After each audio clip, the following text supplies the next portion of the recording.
Morning has come, arise and greet the day. Dance with joy and sing a song of gladness. The light of hope it shines upon each face. May it bring faith to guide our journey home.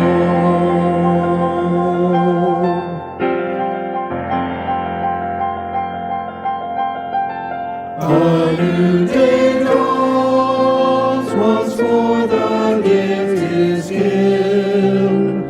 Wonder fills this moment shared together.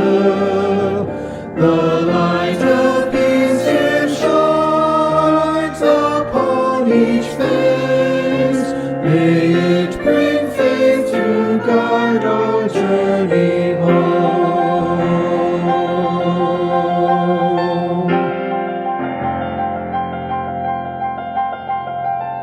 Open our eyes to see that life abounds.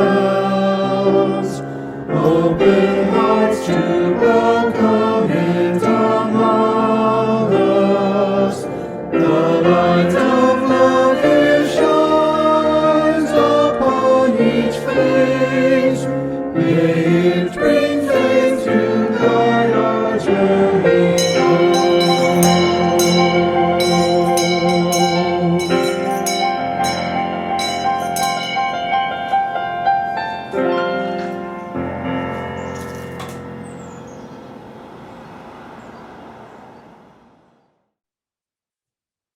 Good morning and welcome to Live Oak.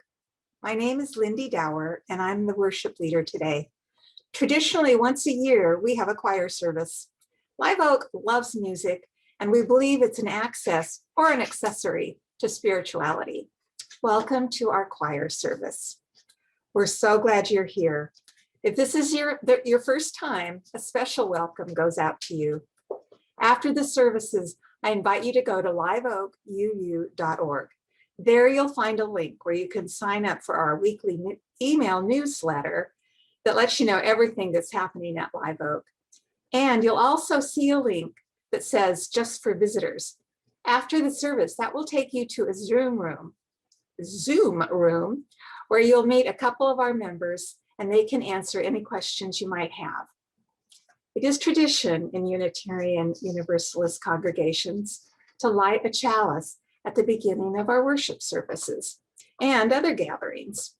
I invite you to draw a candle or a chalice near as we light our chalices together.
Much of the emotional content of music relies on contrast.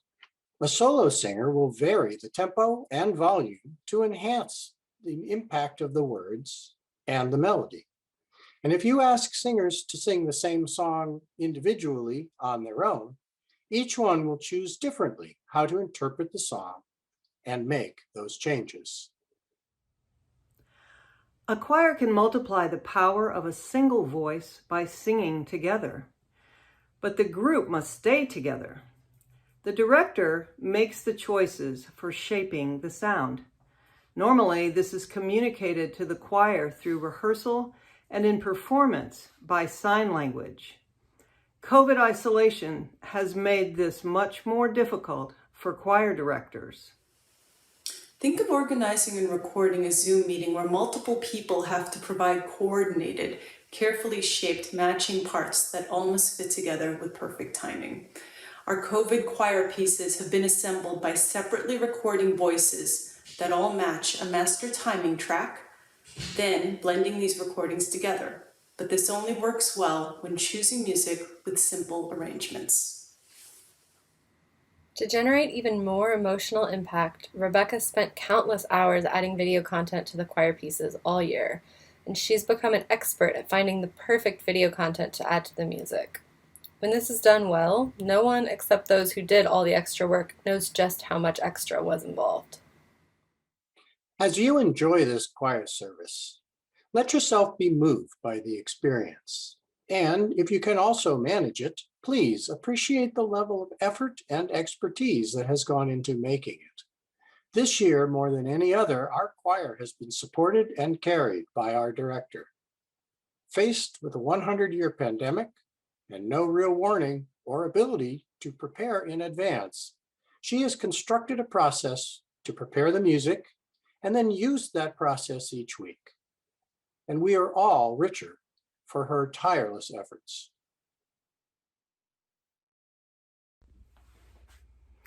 A Fire Mist and a Planet. The words of this hymn are from a poem published in 1895 entitled Each in His Own Tongue, written by William Herbert Caruth, who was a poet, educator, and Unitarian. It starts out, a fire mist and a planet, and that got me wondering, what the heck is a fire mist? I really didn't know, so I did some digging around. Here are a couple things I learned. Fire mist is an ancient allegorical term for the universal blueprint or cosmic pattern containing energy forms smaller than can be conceived. Pretty cool. It's also a term to describe a trademark type of metallic paint that is described as having a brilliant star-like glitter. I like both of those definitions. And despite the somewhat old-fashioned language, the ideas that are conveyed in this song are deeply meaningful to me. I grew up in a church-going Episcopal family, and my understanding of God and religion was shaped from infancy. As a child, it was easy for me to believe the stories that all those around me seemed to collectively agree on. God was a loving Heavenly Father, an all-seeing, all-knowing, invisible and benevolent supernatural being. There's not a lot of fire and brimstone in the Episcopal Church, but there are a lot of beautiful rituals and in unison recitations of what we are all claimed to believe. We recited a creed of some kind in every service. As I grew up, my religious journey took me beyond the confines of my childlike beliefs, and I eventually came to feel that I could no longer believe in the God of my childhood. There have been many things in my life that have shaped my beliefs, and it has been quite a journey. I've learned to pay attention to the things that resonate with me, that move me to tears or fill me with wonder.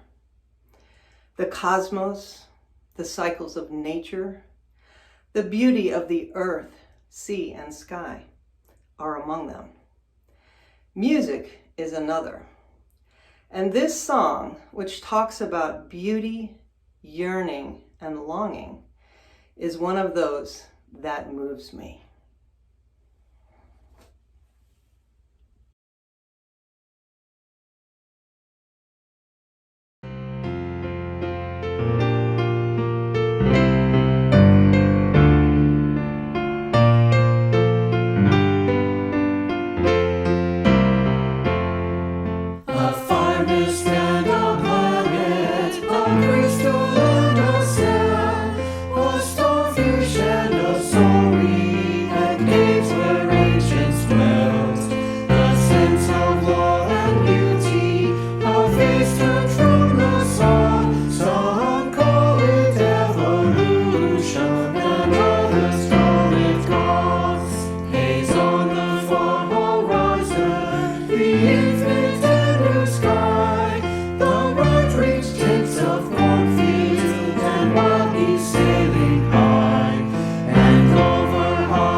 This morning's big idea is The Everything Seed, A Story of Beginnings, written by Carol Martignaco and illustrated by Joy Troyer.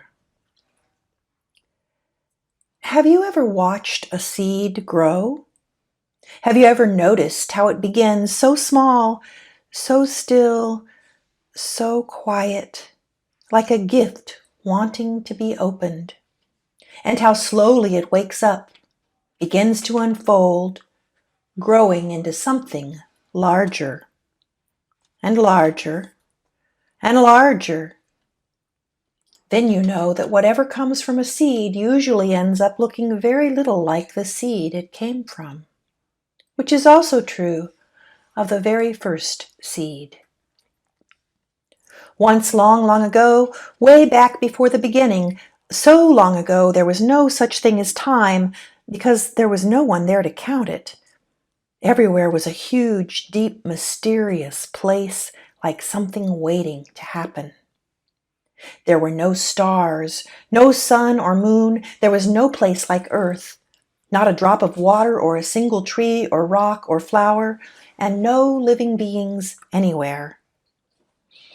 But in that deep, waiting space was hidden the tiniest point of something, no bigger than a seed. It was not a flower seed.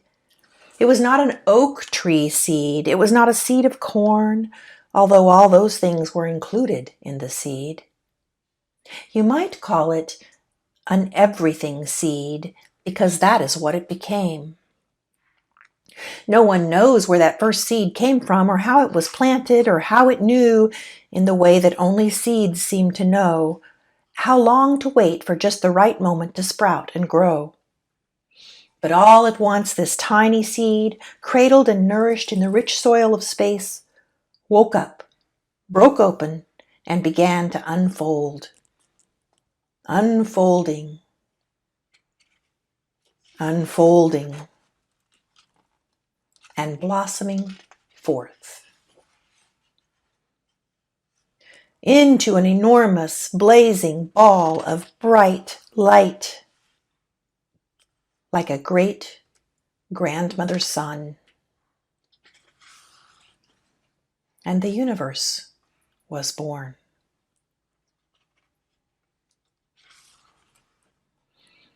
Out fluttered the galaxies like a storm of snowflakes swirling and gathering into the brightest, most blindingly beautiful clouds of stars. And out of those star clouds whirled our own star, the one we call the sun, and our earth, and our moon, and all the round spinning planets we have learned how to name. And this is the secret of that tiny seed. You and I were there in the very beginning. Just as the idea for each leaf on a big oak tree lies inside the hidden acorn. We were there with all the stars and planets, all the rocks and oceans, plants and animals and people. Everything that is now, ever was, or ever will be, was inside that first tiny seed. So whenever you hold a seed in your hand and wonder what it could become, imagine how you and all that is here once came from the tiniest speck of an everything seed, before it sprouted and grew long, long ago in the way back beginning of time. Now, if this were an ordinary story, it would end right here. But this story of the universe keeps unfolding. What once began in a blazing blossom of light continues every day. New stars sprout open in the deep soil of space. New plants and animals appear on the earth. Seeds of many kinds are scattered everywhere. To help us remember. And new people are born every day with the spark of that first light still alive and burning deep inside, waiting, like the everything seed, to shine in ways that are yet to be known. The end.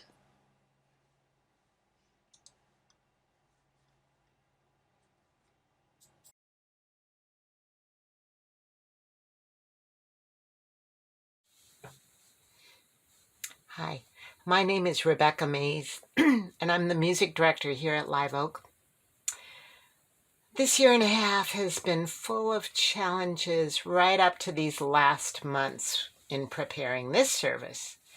We've usually given a choir service every year for many years, and last year was one of the first times we haven't. And so I'm really glad to be able to bring this to the church this year.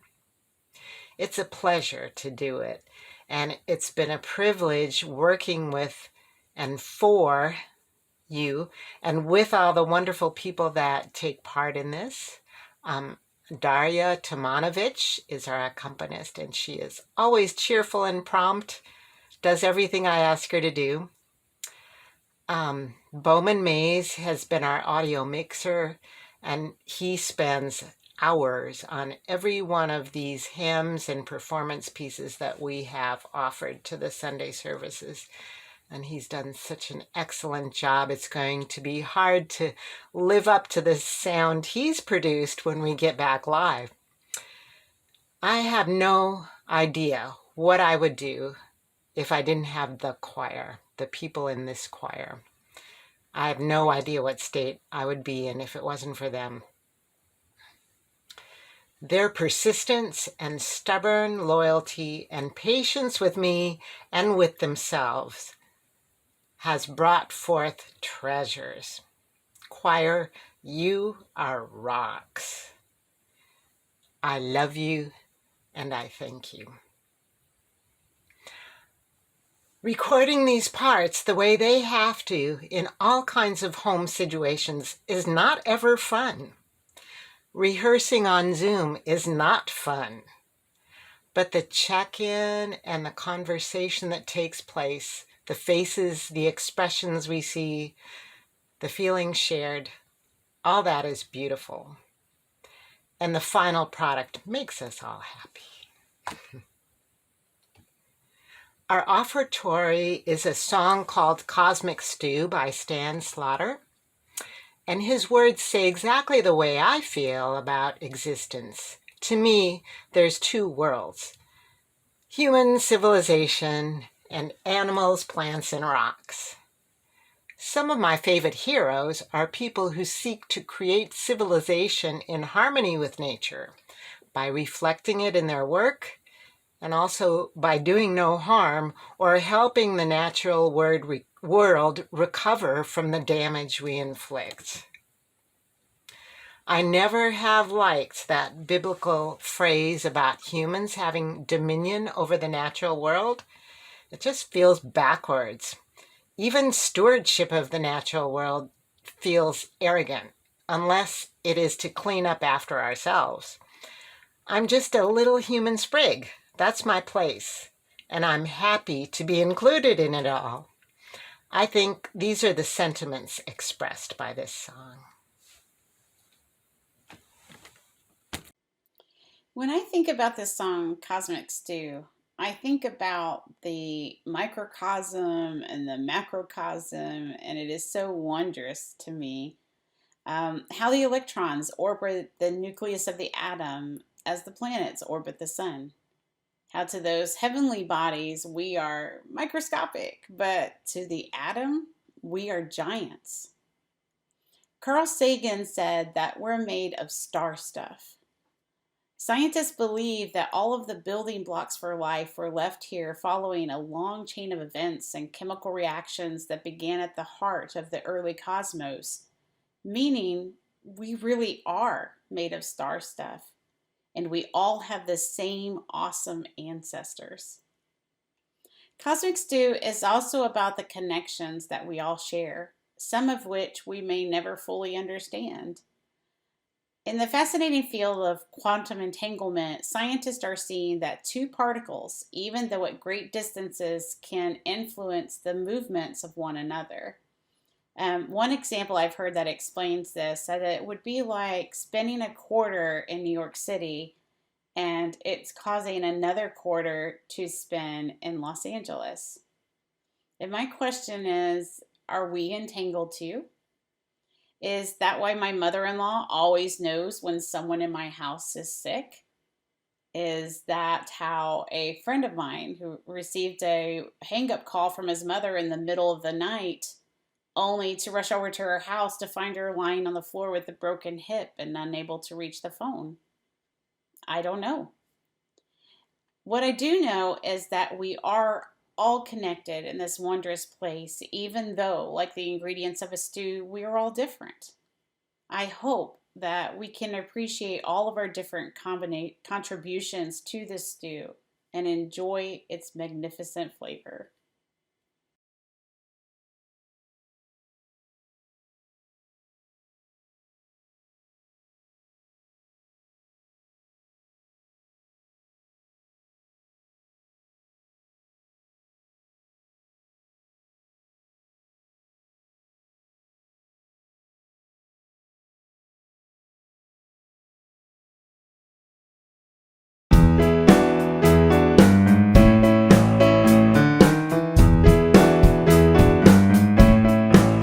You know we're all just part of this cosmic stew.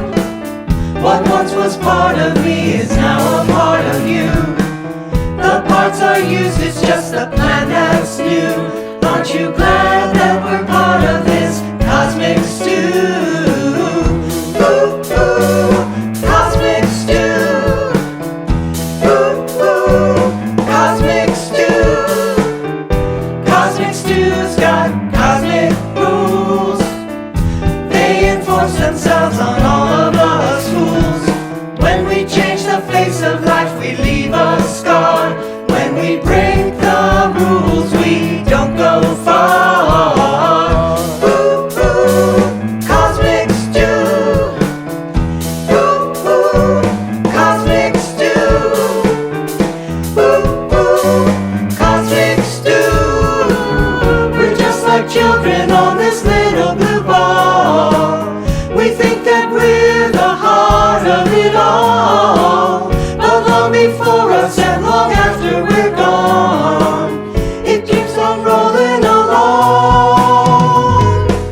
It just keeps rolling along. When I die, I don't want no vault to bring my atoms to a screeching halt.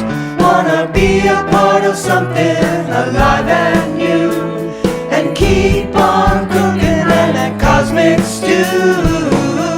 Ooh, ooh, cosmic stew. Ooh, ooh, cosmic stew. Ooh, ooh, cosmic stew. Ooh, ooh, cosmic stew.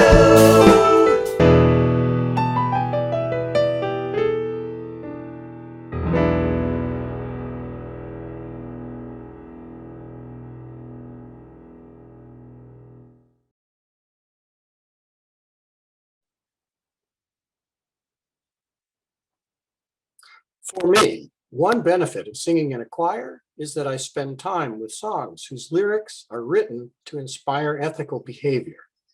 These songs stay in my head for weeks, and when the director brings one back, even years later, the emotions return and are enhanced with each practice, rehearsal, and performance. Music connects directly to our emotions, and when coupled with powerful words, can really stir people to action. And in the past 175 years of US history, there are numerous examples of music being used to motivate people on various positions.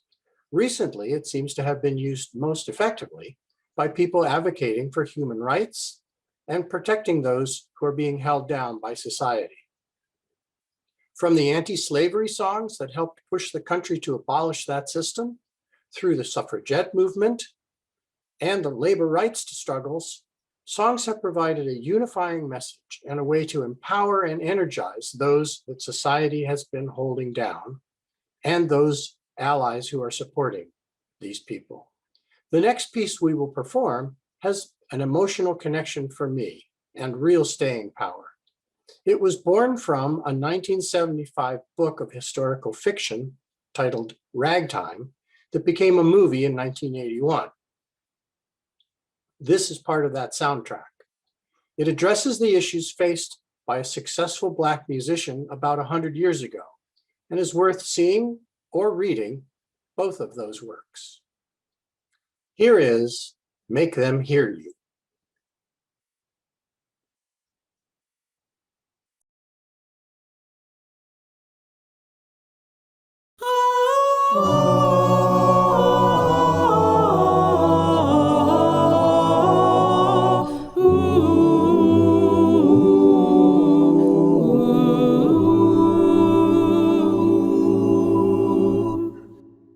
Go out and tell our story, let it echo far and wide. Make them hear you, make them hear you. How justice was our battle, and how justice was denied. Make them hear you, make them hear you.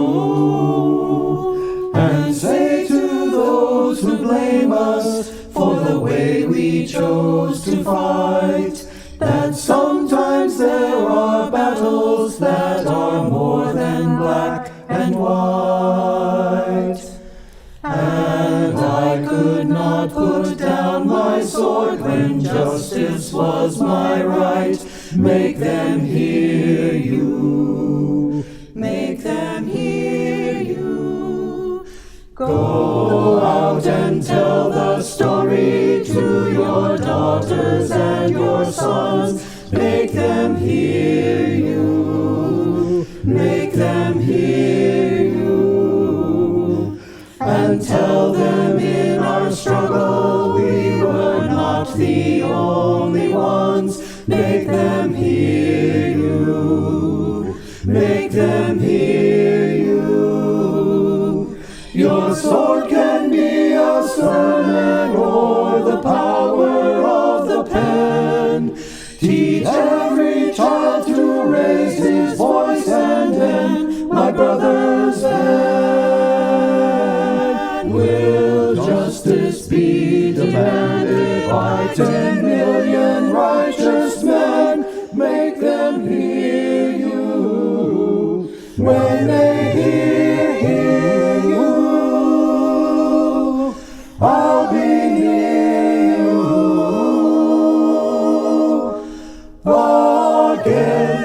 Make them hear you when they hear you. I'll be near you again.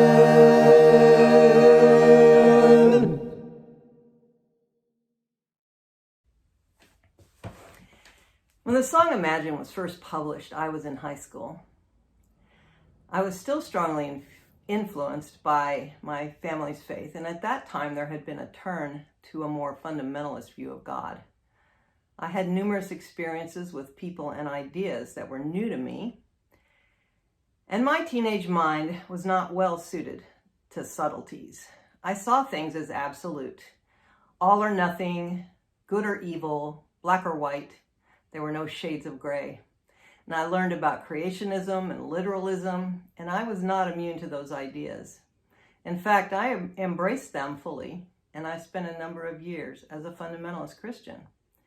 So there I was, with this fairly rigid view of life, God, and religion, and along comes John Lennon with this radical idea. Imagine all the people living life in peace. Well, it struck a chord. I've always longed for peace in the world, for an end to war and conflict, for everyone to have what they need, for as long as I can remember. My mother used to call me a peacemaker. And it's a beautiful song, inspiring people to sing along whenever they heard it. But I thought, isn't it blasphemy? No religion, no heaven, no hell? What could it mean to me? If the idea is so scary, why do I love the song? I remember a time several years later when I was having this conversation with a friend. She was the wife of an Episcopal priest and herself a student of theology. She was saying how sad she thought it was to imagine life without religion or the promise of heaven. And all I could think was how wonderful it sounded. Nothing to kill or die for. A brotherhood of man. It became a catalyst for me to begin to do just that, to begin to imagine.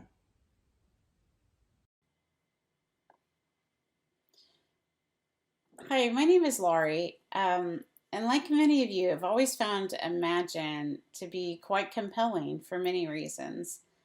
In the first line, John Lennon writes, "Imagine there's no heaven," as if the existence of heaven is a given.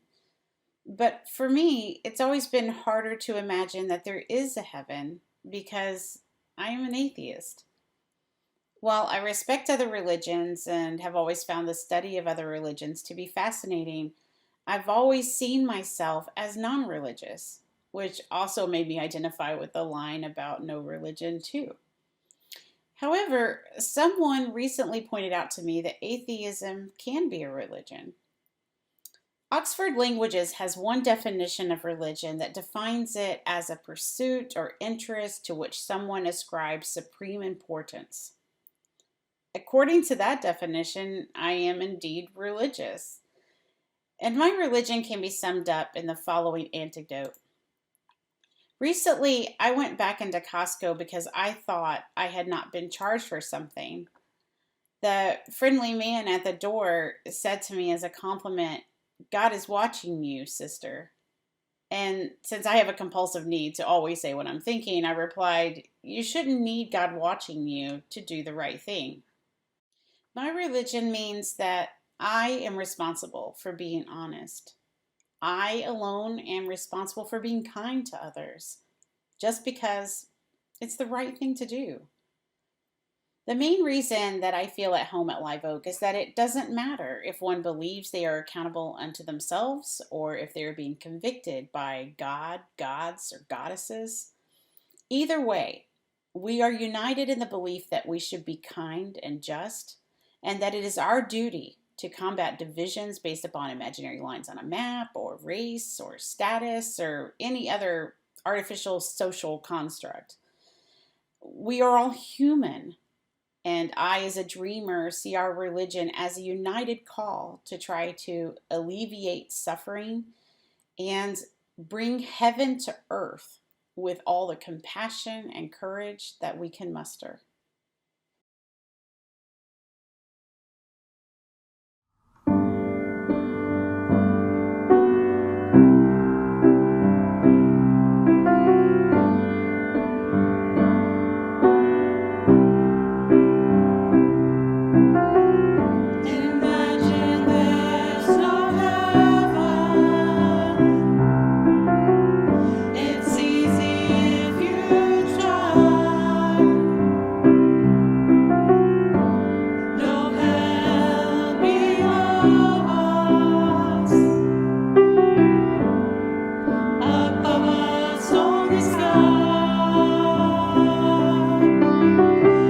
Imagine all the people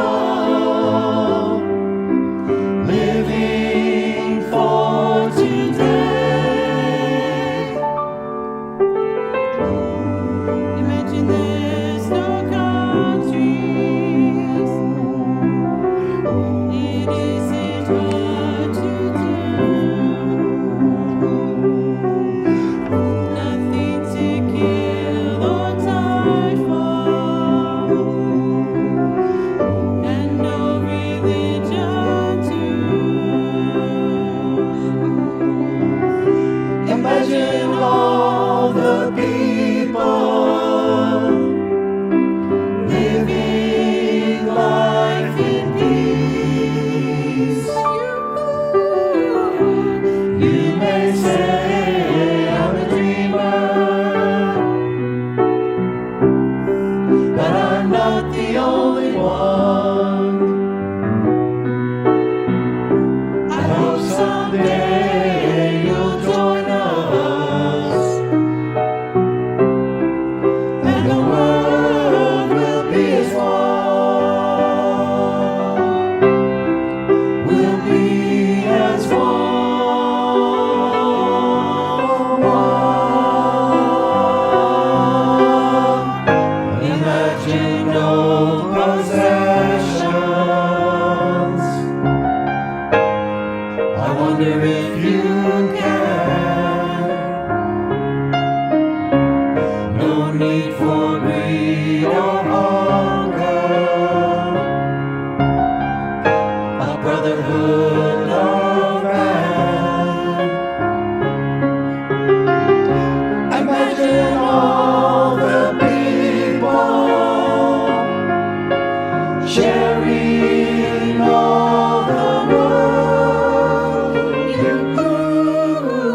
Why do we sing? I do it because it makes me happy. I really enjoy singing with the choir, and even though we've been separated this year, every Sunday it feels like we're together when I listen to the service at home. It is reinvigorating to hear our voices together, and I can't wait for the choir to start in person again soon. Hi, I'm Colleen. I'm a member of the choir. The song I'll be talking about is The Reason We're Singing. I remember the first time we sang this song and we practiced it, it was a really low time. I think it was one of those days or weeks that the US had hit a new milestone for the number of COVID deaths, and the energy was just pretty low and I was feeling particularly down. And the last part of this song, the words are, "It will help us all to carry on. That's the reason we sing this song." And afterwards, I looked at the Zoom video choir practice and I had tears in my eyes, and a couple other people I could see felt pretty emotional about it too. Like we just really needed to hear this on that particular day. But overall, the reason this resonates with me is because part of my spiritual beliefs includes what I consider to be my Buddha nature, where I try to cut out all the chatter of my monkey mind and I get to what's true inside and what's wise. And during this difficult time of pandemic, sometimes that's just been to do the next right thing. And even if I want to lay in bed all day and eat a bunch of candy and watch Netflix, it's about going outside, connecting with nature, talking to somebody, singing, that these are things that help promote well-being and peace and nonviolence for myself internally, and then in turn what I give out when I interact with others. And that's what this reminds me of. Another verse in here is, "It can be a tune for healing." And for me it was. So I hope you all enjoy this song and the rest of the choir service. Thanks.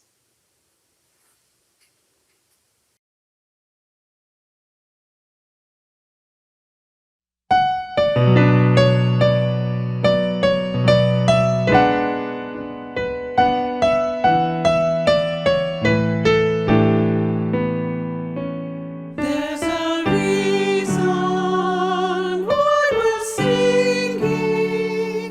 It's a song we hear inside, with a chorus that is ringing, resonating where our heart resides. Full of reverence for the fallen, and to spirit for the weak, it can be a tune for healing, if we dare to let our feelings speak. There's a chord of joy and a tone of peace, dissonant, sometimes harmony. Always hoping to keep a measured pace. Starry travelers in time and space.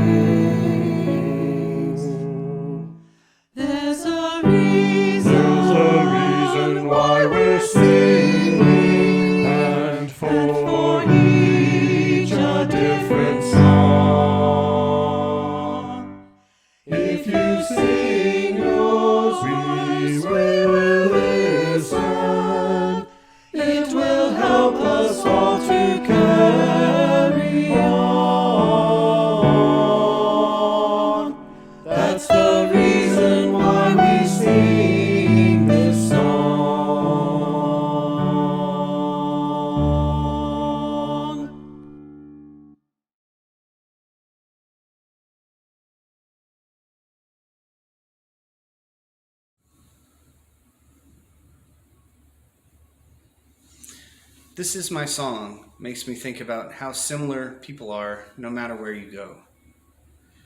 Often people who travel miss the place they come from. And no matter who you ask, you'll probably get the same response. What do you love?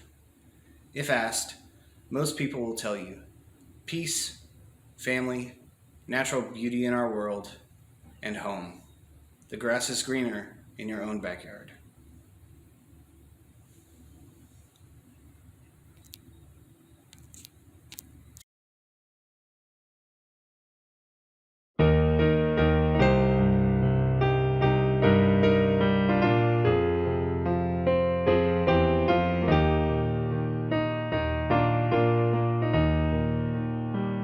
This is my song, O God of all the nations, a song of peace for lands afar and mine. This is my home, the country where my heart is. Here are my hopes, my dreams, my holy shrine. But other hearts in other lands are beating with hopes and dreams as true and high as mine. My country's skies are bluer than the ocean, and sunlight beams on clover leaf and pine. But other lands have sunlight too and clover, and skies are everywhere as blue as mine. Oh, hear my song, thou God of all the nations, a song of peace for their land and for mine.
shine a light of love. May we shine a light of love. With every thought, with every step we take, may we shine a light of love.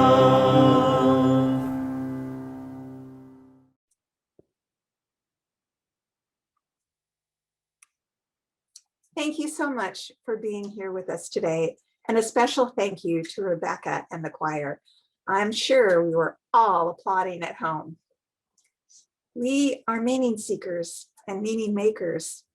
We try to discover the purpose of our lives and to make sense of our experiences. I believe religion was created to find meaning. And as Frank Zappa said, music is the only religion that delivers the goods. May you go forward making time for the melodies that lift your spirits.